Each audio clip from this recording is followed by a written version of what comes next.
querido, tierra bendita, ¿qué pasa el ciento al evocarte?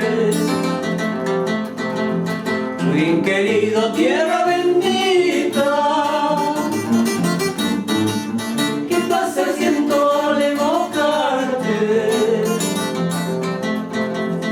Es alivio, es consuelo para esta vida de adversidades. Eres alivio, eres consuelo para esta vida de adversidades.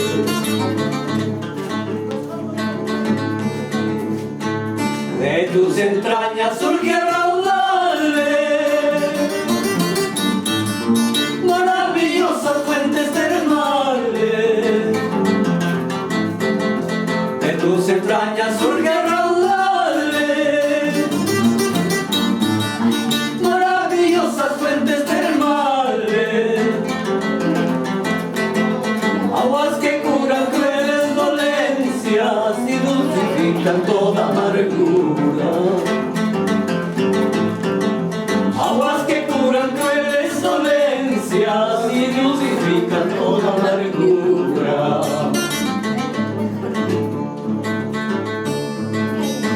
Tu ambiente dulce y apacible, tus hijos nobles y generosos. Tu ambiente dulce y apacible,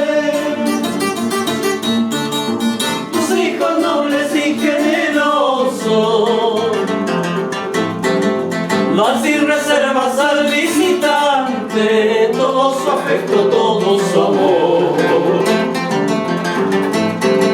No sin reservas al visitante, todo su afecto, todo su amor.